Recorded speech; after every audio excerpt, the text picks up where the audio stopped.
Highway. Yan natin, nagpapalitin talaga siya. Sir, pakikwento gano'ng kalawak at paglalaki. Ano siya, total of 4.1 kilometers, 1,162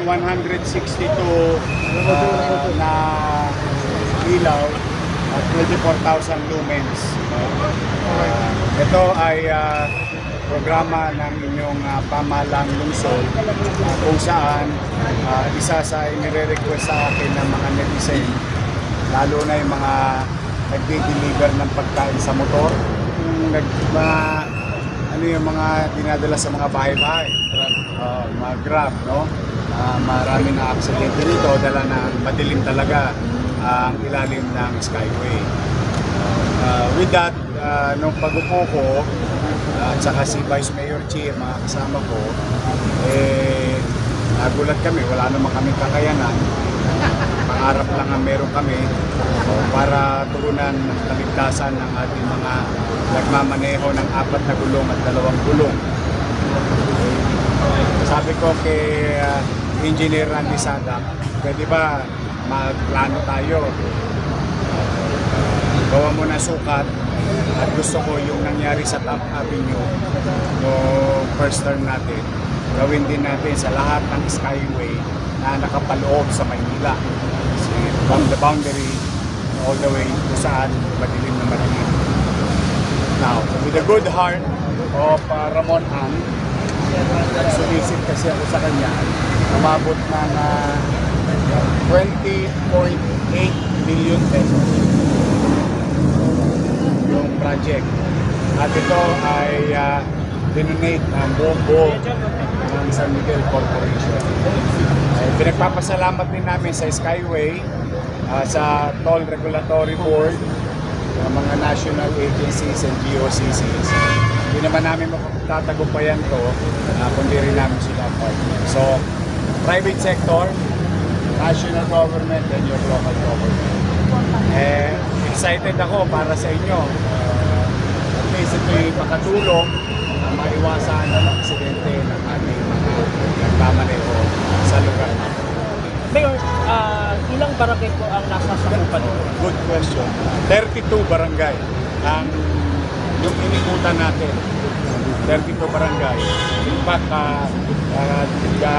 nabilinan ko si Director Joel Parr na kung po pwede pakiusapan yung mga barangay na alagaan yung ilaw. Baka kasi maakyat na naman kami, matanso na naman kami. Sayang naman, di ba? Natutuwa rin sila kasi mababawasan na snatcher o hold-upper at saka katulong namin silang mag-maintain. But be that as it may, we will continue to fire it up ang lugar na to para sa kaligtasan ng lahat.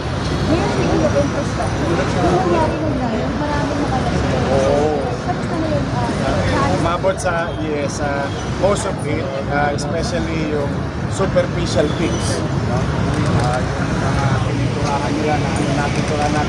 Basta total damage halos is 10.4 million pesos combined. Yung private, yung NMDA at saka si Now, kanina, sumisit na ako sa mga private corporation to permanently fix the area. Kasi temporarily talagang inayos ng pamahalang lungsod.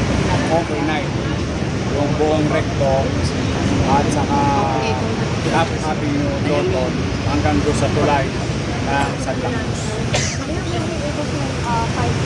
Yes, it was 5 to 194. How po sa pondo, magkano po ang kailangan ang pondo natin sa pagkakarenovate po sa area ng recto? Wala. Nanguusap lang ako. Lalaway lang ako. Hindi talaga kailangan kong mamalimos. Hindi na kailangan mamalimos tayo. So, meron tayong ginastos yung logistical cost nun ng city. But yeah, katulad nun, Boysen, Davis, talking to them now to put some better aesthetics in the area. And those na mga nabasag na galing sa private sector, kung pwede i-divide nila yung kanilang mga structure at no cost to the city. O, isa pa doon, sabi ko yung mga ilaw, kung pwede, baka pwede na rin palitan ng bulb or lamppost head. Sir, last point, Sure. message na lang siguro dun sa ating mga nasa barangay at dun sa publiko para at least maging secured yung kanilang area. Muli, una, salamat sa Diyos. At nakakaraos tayo kahit na hindi. Pero nais ko rin pasalamatan ang San Miguel Corporation, PRB, Skyway, lahat ng mga national agencies na partner natin. Ang ating 1.5 month na nag-destino dito, ang ating city electrician, Randy Sada at kanyang mga tao, at sa mga barangay, mga tanod, at mga kasama ko sa Konseho ng Maynila at sa Vice Mayor. Mga batang Maynila, mga minamahal kong lolo't lola, nanay tatay, para po sa inyo to. Sa mga dumadako naman sa Maynila, I hope this can help you, travel safe while traversing the city of Manila. We do more, we do better. Kahit dahan lang. Hopefully, basta every age, meters, kilometers, Salamat Diyos. So muli, mag-ingat kayo pag lumakot kayo. Sana'y lagi kayo maging ligtas. Gabayan kayo ng Diyos na makauwi kayo ng buwan na natin.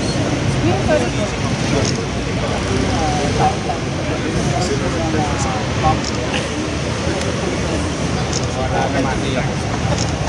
Ano lang naman kasi maraming yung mga chat groups wala naman na. Sir, never ko na i-endorse yung NCC2, malaking tulong yung pag-ano sa We did that also in yung malaking bagyo nila no, malapit na yung mga kasagsagan ng pandemya. And today, as we speak, our teams of doctors, nurses and medical supplies, and our teams from MDRRMO through the leadership of our director, Arnel Angeles, they are on their way to City.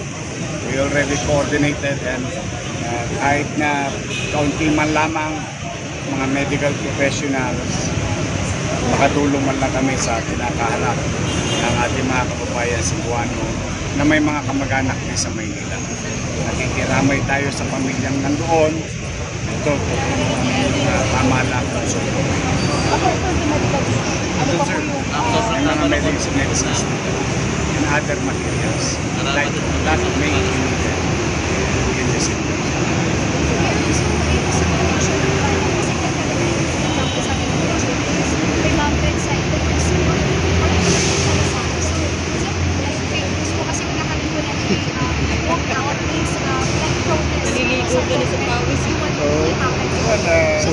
I really wanted them to be safe. As far as the city is concerned and the NPD, we'll do our best. Pero I hope baka nagpa-prank lang or one way of saying walang pasok. Maraming possibilities. I hope they should not be doing that. And I am calling also the attention of Lasal leadership to investigate to help the investigation of the Philippine National. Last question. Ingat kayo, napuyat kayo. Thank you, Mayor. Thank you po, guys. Thank you very much. Good luck sa inyo.